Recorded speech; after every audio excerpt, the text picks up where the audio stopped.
नमस्कार दोस्तों। जैसे कि हम बात कर रहे हैं मन को काबू कैसे करें। अब मन को काबू करने के लिए जैसे नियम बनाएं, संयम रखें, प्राणायाम करें, मेडिटेशन करें, व्यवहारों को बदलने के लिए अपनी दिनचर्या को बदलें।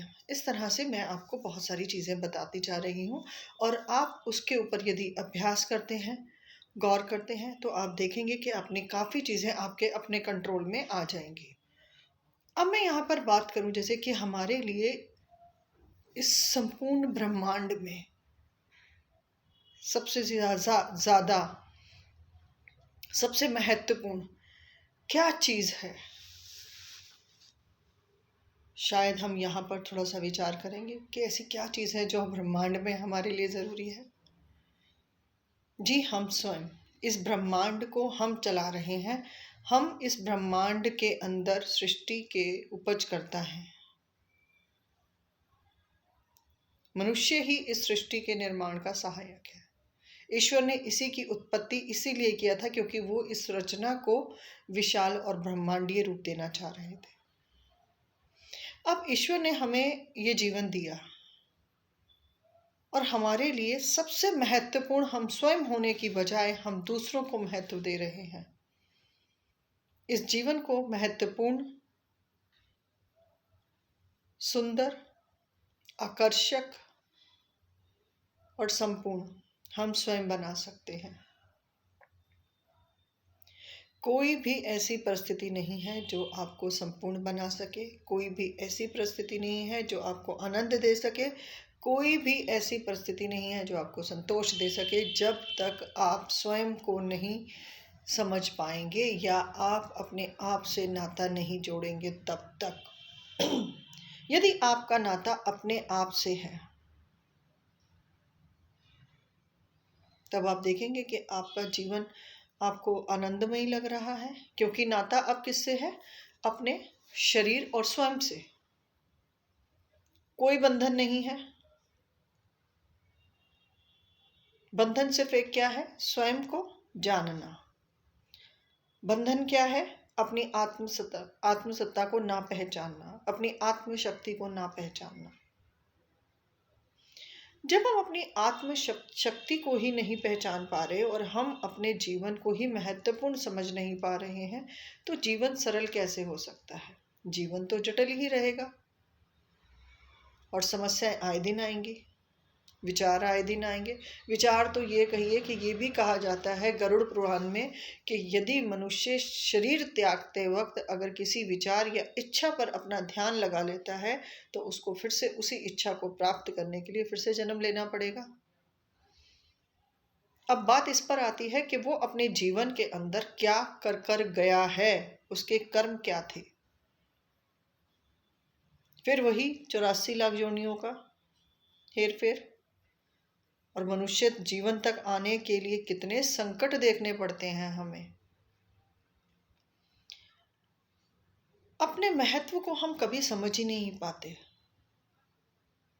स्वयं को नष्ट करने के बराबर है अपने महत्व को ना समझना। त्याग करना बहुत उत्तम है, समझौता करना अति उत्तम है, परंतु अपने आप को ना समझना यहाँ सभी कष्टों का मूल कारण है। स्वयं को ना जानना। अब हम अपने आप को तो जान रहे हैं, परंतु क्या हम अपने आप को जानते हुए अपने जीवन में इस शरीर को चलाने वाले महत्वपूर्ण अंग को या क्रिया को समझ पा रहे हैं? आप भी तभी हैं जब आपकी सांसें चल रही हैं। यदि सांसें हैं तो आप हैं, आपका नाम है, परिवार है। परंतु ये सांसें ही नहीं है तो आपका जीवन बेकार है, क्योंकि जीवन को जीने के लिए श्वासों का महत्वपूर्ण रोल है। और इन्हीं श्वासों पर यदि हमारा संयम हो तो हमारे जीवन में संयम रहेगा, हमारे कर्मों में संयम रहेगा। हम हर चीज से डरते हैं, हर चीज का भय इतना ज्यादा है। डर किससे निकलता है? अपने कर्म से। आपके उत्तम कर्म होंगे, आपके कर्म ऐसे हैं जो दूसरों को कभी हानि नहीं पहुंचाएंगे, यदि आपके कर्म ऐसे हैं कि आप अपने जीवन को ऐसा बनाएंगे कि ना तो आप स्वयं दुखी होंगे और ना दूसरों को दुख देंगे, तो आप देखेंगे कि आप एक संतुष्ट भरा जीवन जी रहे हैं। आपको संपूर्ण संतुष्टि का अनुभव होगा।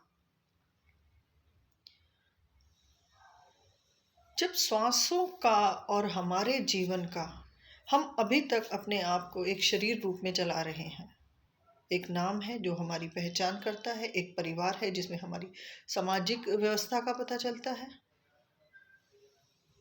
हम उन सभी अवस्थाओं को कैसे लेकर चल रहे हैं। ये भी नहीं मैं कहती कि हर इंसान संपूर्ण है, हर हर परिस्थिति अच्छी है, परंतु सबसे पहले हम अपने आप को महत्व देना शुरू करते हैं। अब अपने आप को महत्व देने का मतलब यहाँ पर ये बिल्कुल भी नहीं है कि हम दूसरों को नज़रअंदाज कर दें, क्योंकि हम चाहते हैं कि सब हमारे अभिमान को हमें प्यार दें, हमारे मान सम्मान का ध्यान रखें, तो हमें भी उनका रखना पड़ेगा। जो चीज़ें आप अपने साथ चाहते हैं पहले तो वो स्वयं के लिए करें। हम छोटी छोटी गलतियों के लिए दूसरों को सॉरी बहुत बार बोल देते हैं, परंतु क्या हमने कभी अपने आप को सॉरी बोला है? क्या हमने अपनी गलतियों के लिए ईश्वर से क्षमा याचना मांगी है? ना तो हम स्वयं को कभी सॉरी बोलते हैं, और ना ही मैं ऐसा भी नहीं कह सकती कि और दूसरे लोग नहीं बोलते होंगे, बोलते होंगे और ज़रूर बोलते होंगे, और बोलना भी चाहिए। अगर कर रहे हैं तो बहुत ही अच्छा कर रहे हैं आप। जीवन के अंदर श्रेष्ठ कर्म क्या है? सबसे पहले स्वयं को मान सम्मान देना, स्वयं के लिए जीना। हम स्वयं के लिए तो जी नहीं पा रहे। संसार की बदलती हुई धारणाओं को, आवरण को अपनाते हुए हम अपने आप को भूल चुके हैं।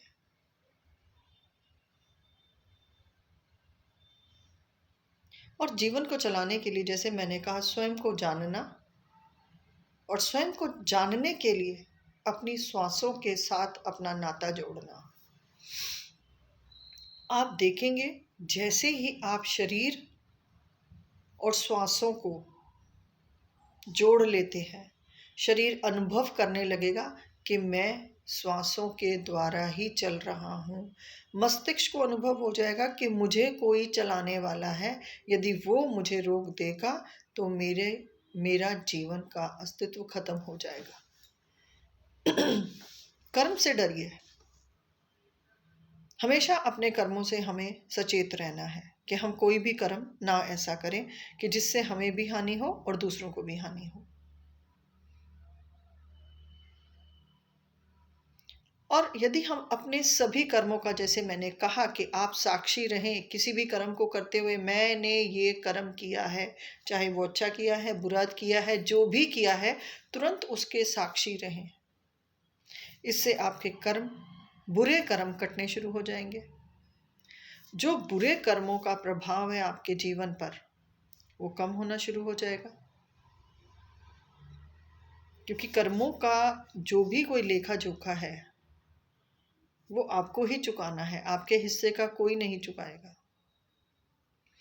आपको ही अपने सभी कर्मों का भागीदार होना है, भुगतान भी आप करेंगे। और उसके लिए आप इस जीवन में यदि अपनी धारणा को बदल लें, जीवन में नियमों का पालन करें, संयम का पालन करें, विवेक का पालन करें, संतुष्टि, संतोष, इन सब का पालन करें, तो आप एक बेहतर जीवन में हैं।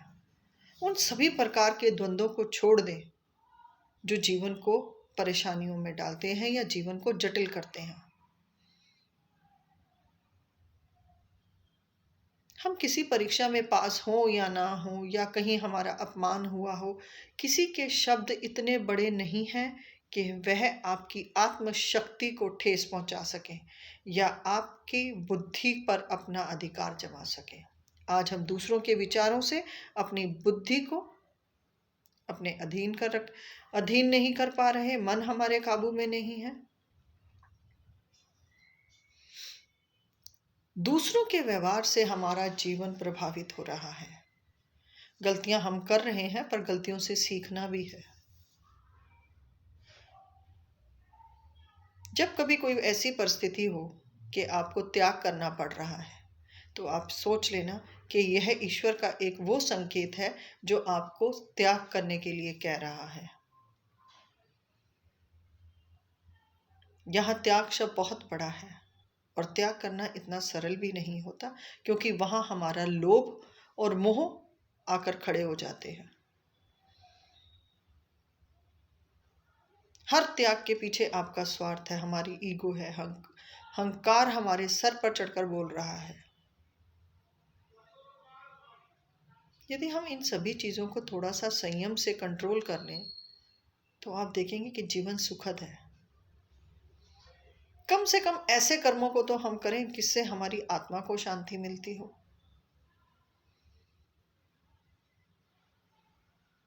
जैसे मैंने कहा कि यदि आप हैं, आपका जीवन है, तो आपकी श्वासों पर ही निर्भर है। यदि आप अपनी श्वासों पर संयम नहीं बनाते हैं, तो आप हमेशा व्यभिचारी जीवन ही व्यतीत करते रहेंगे। मेरा यहाँ थोड़ा सा बोलना किसी किसी को कष्टदायी लग सकता है कि फिर तो वही हुआ ना कि पशु समान हम जीवन जी रहे हैं।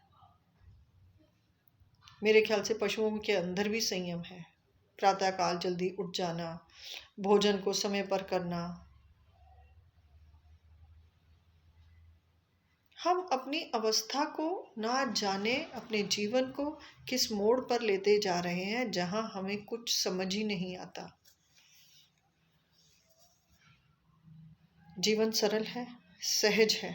कठिनाइयां हर किसी के जीवन में है, उतार चढ़ाव सभी देख रहे हैं। सुख और दुख।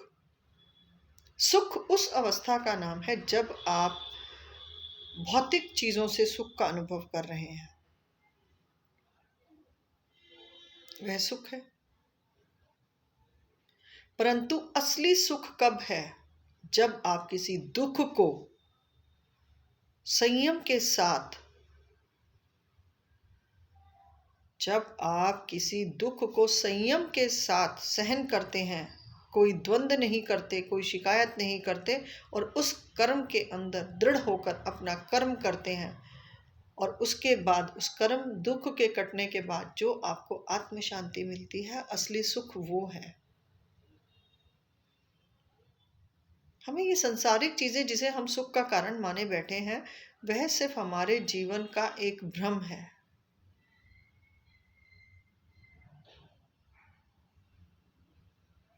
दुख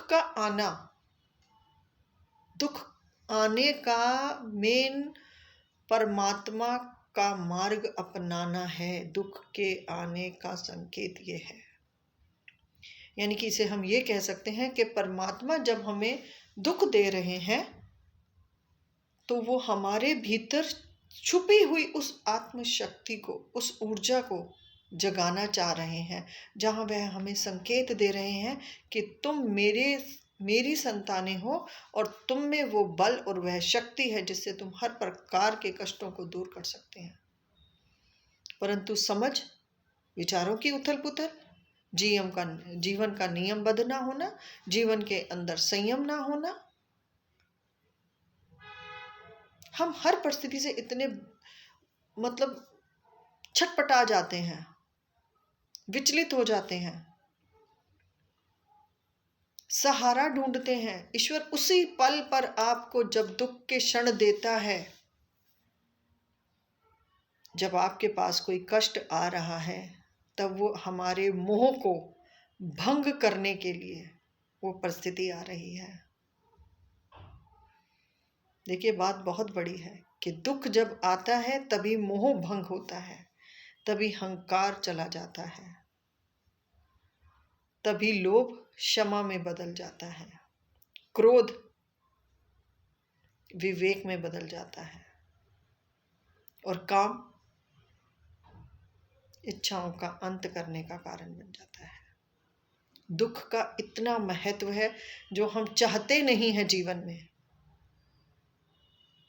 और तब जब दुख आता है तो ईश्वर कहता है कि अब शायद इसे, ये जो दुनिया के बंधनों से बंधा हुआ है, शायद अब ये बंधन तोड़ पाएगा, ये स्वयं को जान पाएगा। बड़ा ही निर्मल विचार है ये कि दुख कितना महत्वपूर्ण है। दुख बिना जीवन ही नहीं है।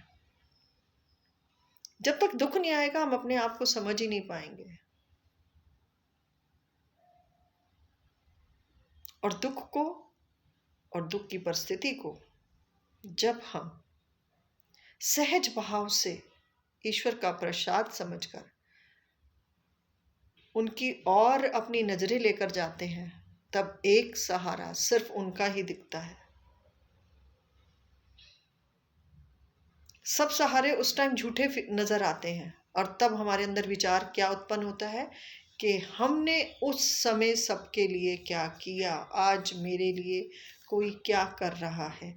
यहाँ ये नहीं आना चाहिए, यहाँ ये आना चाहिए कि हे प्रभु, आपका शुक्र है कि आपने ये परिस्थिति देकर मुझे इस मोह से तोड़ दिया,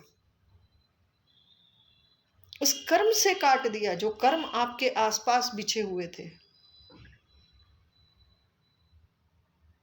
जिन कर्मों से आपका मोह था, जिन कर्मों को पकड़कर आप बैठे हुए थे, वह मोह एक दुख और एक घड़ी ऐसी आने पर तुरंत छिन्न भिन्न होकर हजारों टुकड़ों में बढ़ जाता है। तब अंदर की आत्मशक्ति से फिर एक आवाज आती है कि मैं हूं।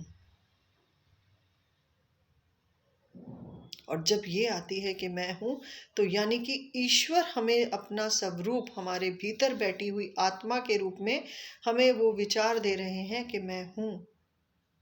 और तब हम दुनिया का सहारा ढूंढते हैं, फिर भी हम कई बार उस ईश्वर के सहारे को नहीं ढूंढ पाते। महाभारत के अंदर जब शतरंज की बाजी चल रही थी और पांडव लगातार हार का मुंह देख रहे थे, और जब उसके बाद अंतिम क्षणों में जब द्रौपदी को दांव पर लगाया गया और उसका चीरहरण किया गया, सभी से सहायता मांगने पर भी उसे किसी की सहायता ना मिली।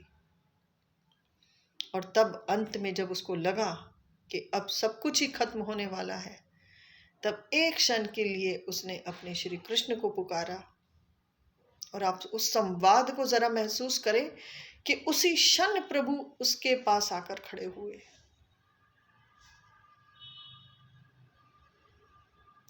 और हम कहते हैं, प्रभु इतना कष्ट मत दीजिए, प्रभु हमें कष्ट दीजिए तो हम आपके पास जाएं और आपसे अपना नाता जोड़े और दुनिया के मिथ नातों से अपना नाता तोड़े।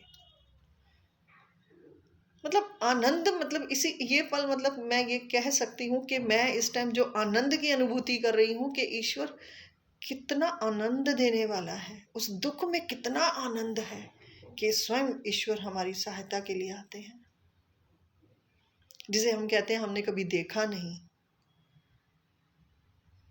जिसे हम कहते हैं कभी महसूस नहीं किया। ईश्वर के नाना प्रकार के जो इतने सारे ब्रह्मांड में उन्होंने हमें इतनी सारी सुख सुविधाएं दी हैं, वो ईश्वर का ही रूप है, पर नजर कहीं और है। इसलिए हम अपने जीवन को व्यर्थ और कष्टमय बनाते जा रहे हैं। यानी कि जो श्वासें ईश्वर की दी हुई सबसे बड़ी देन है, हम उसको गवा रहे हैं। मैं कभी कभी कीर्तन सुनती हूँ, मोस्टली कीर्तन बहुत सुनती हूँ मैं, तो उसमें गुरु नानक जी का एक था मर्दाना से, कि मर्दाना ने कहा कि आप तो मुझे कुछ दे नहीं रहे, आप तो दुनिया में बहुत बांट रहे हैं। तो उन्होंने कहा, मर्दाना चल आज 2 पर्चियां निकाल, एक जीवन की और एक मृत्यु की, और दोनों पे 1-1 रुपया रखते, और आंखें बंद कर, जो उठाना है वो तेरा है। मर्दाने ने आंखें बंद की और एक पर्ची उठाई जिसमें था मृत्यु और 1 रुपया। गुरु नानक जी ने कहा, मर्दाना यही सच है, जीवन अंत है, यह सच है कि किस पल हम मृत्यु हमारे सर पर हर श्वास के साथ बैठी है। हर श्वास में आप जीवन नहीं जी रहे, आप हर श्वास में मृत्यु के साथ अपने आप को आगे बढ़ा रहे हैं। और उस परम पिता परमात्मा की उस शक्ति को आप समझ नहीं पा रहे, जो आपको हर पल देख रहा है, परंतु आपकी नजर ही नहीं दिख रही। मतलब जीवन के अंदर हम आए किस लिए हैं यहाँ पर? परमात्मा हर पल आपके, हर क्षण आपके साथ है। आप मंदिर मत जाओ, आप गुरुद्वारे भी मत जाओ, आप कोई दान पुण्य कुछ भी मत करो। उन्होंने कहा सिर्फ अपने माता पिता की अगर आप सेवा और उनका मान सम्मान कर लेते हैं तो आपका तीर्थ भी वही है, आपका दान भी वही है, वहाँ पुण्य भी वही है। सिर्फ माता पिता की जो आपके जन्म के कारक हैं, यदि आप उन्हीं को समझ लें और उन्हीं की इज्जत कर लें और उन्हीं को अपनी दया, उनका सत्कार कर लें, तो सारे तीर्थ उसी में है। हमारे परमात्मा ने हमें इतने प्रकार की घटनाएं दी हैं, इतने प्रकार के चरित्र दिखाए हैं कि जो हमें बता रहे हैं कि ईश्वर ही एक सर्वव्यापी शक्ति है और उस शक्ति से मिलने का ही हमारा कारण इस मनुष्य जीवन में आना है। आप क्या सोचते हैं कि हम 40 के 45 के होने के बाद अगर हम पूजा पाठ करेंगे तो आपका मन लग जाएगा? मन को लगाना बहुत मुश्किल है, बहुत कठिन है इस मन को, दौड़ते हुए मन को लगाम लगाना। यदि आप चाहते हैं कि आपका मन, आपका संयम, आपका नियम सिर्फ आपको अपने लिए ही जीना सिखा दे और आपको अपने लिए ही अच्छा बना दे, उससे बेहतर कुछ नहीं है। हमें सिर्फ अपने लिए अच्छा होना है, हमें अपने लिए बेहतर होना है। हमारे सुख भी अपने हैं और हमारे दुख भी अपने हैं।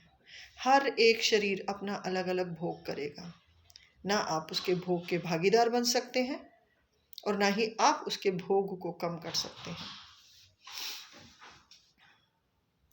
ईश्वर की शरण में जाना या ईश्वर का स्मरण करना ही हमारा नियम है, श्वासों के साथ अपनी तालमेल बनाना, क्योंकि ईश्वर इन श्वासों में ही है। जब आप श्वासों पर अपना नियम बना लेते हैं तो आप देखेंगे कि आपका प्रभु के साथ अपने आप नाता जुड़ गया।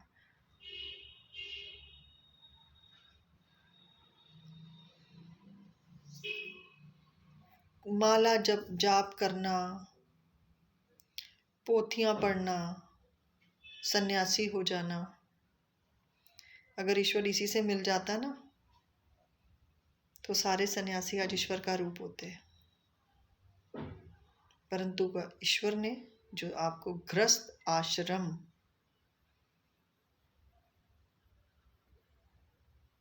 जब आपको गृहस्थ आश्रम दिया तो उन्होंने इसको आश्रम कह दिया, क्योंकि यहीं पर वो सब परीक्षाएं देनी है, यहीं पर वो जीवन की सभी कठिनाइयां हैं, दुख हैं, सुख है, त्याग है, लोभ, मोह, काम, क्रोध, अहंकार, वो इसी आश्रम के अंदर बैठे हुए हैं। और इन्हीं से लड़ते हुए हमने अपने जीवन को, अपने अस्तित्व को ऊपर की ओर उठाना है। आप अपने गृहस्थ आश्रम से भाग नहीं सकते हैं। जीवन इतना सरल होने के बाद भी इतनी जटिलताएं।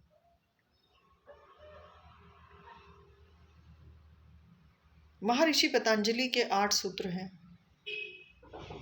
उनमें से यम में उन्होंने 5 बातें बोली। पहला बोला उन्होंने अहिंसा,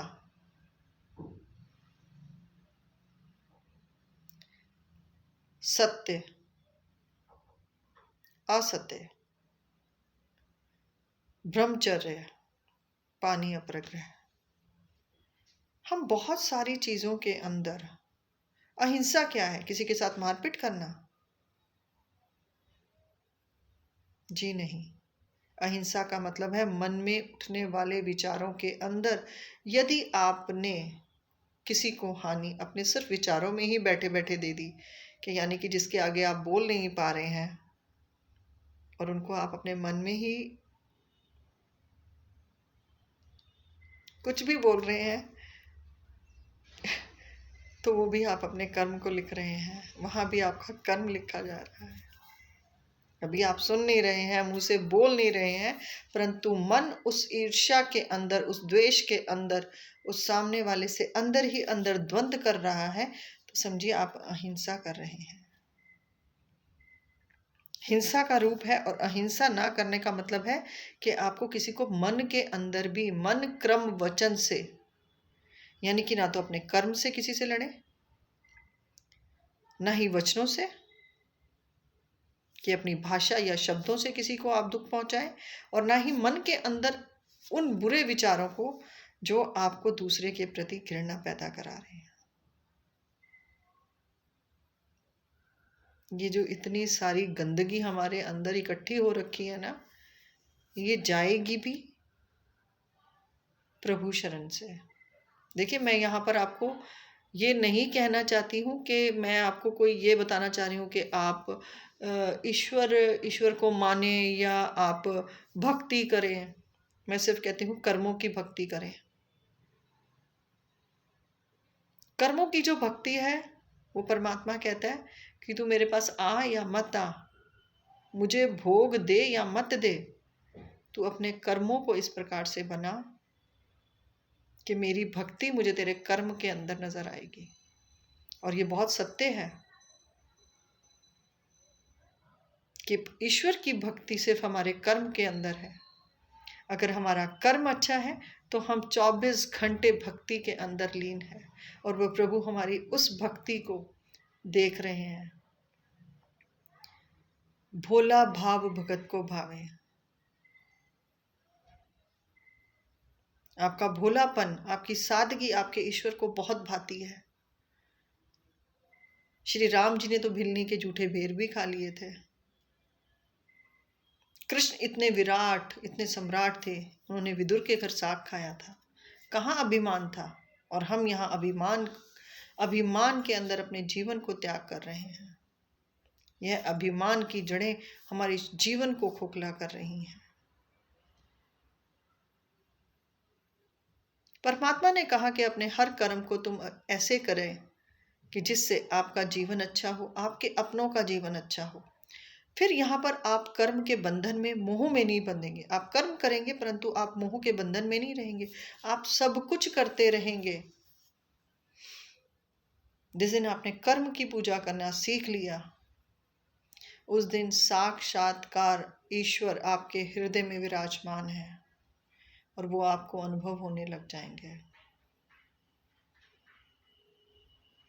और अगर मैं ये आपको बात कह रही हूँ कि यदि आपने अपने कर्मों की कमाई खाना शुरू कर दिया, अपने कर्मों पर अपने आप को सचेत कर लिया, तो आप देखेंगे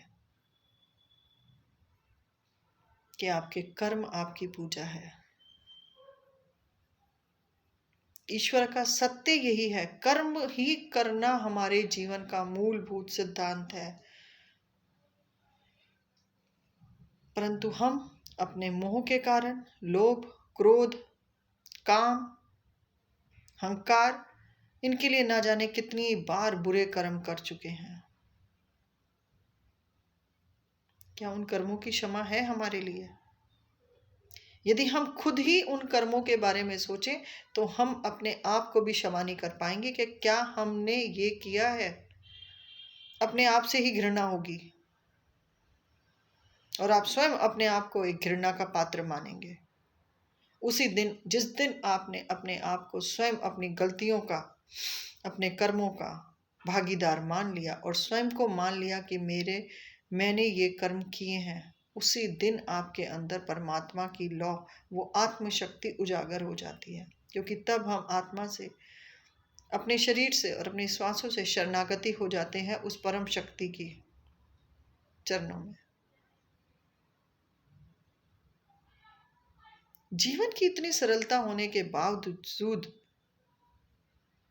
कुछ कठिन नहीं है, कुछ भी कठिन नहीं है। ईश्वर सिर्फ हमें देने के लिए बैठे हैं।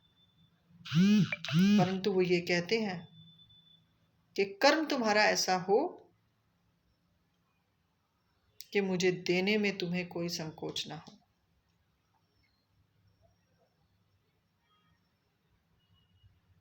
कर्म की पूजा पर अपने आप को लेकर आए और जीवन में हर उस सुख को, उस परमानंद सुख को, उस आनंद को अनुभव करें, तो आप देखेंगे कि जीवन आनंदमय है। उस परम शक्ति के अधीन हो जाएं और अपने आप को महत्व दें। आपसे महत्वपूर्ण इस धरती पर कुछ नहीं है। आप चाहें तो अपने आप को अपने विशाल रूप में देख सकते हैं। अपनी उस आत्म शक्ति के साथ अपना नाता जोड़ें, उस परम शक्ति के साथ जो आपके भीतर विद्यमान है। और ये जो 5 चोर उसको बार बार ठग रहे हैं, उस धन को चुरा रहे हैं,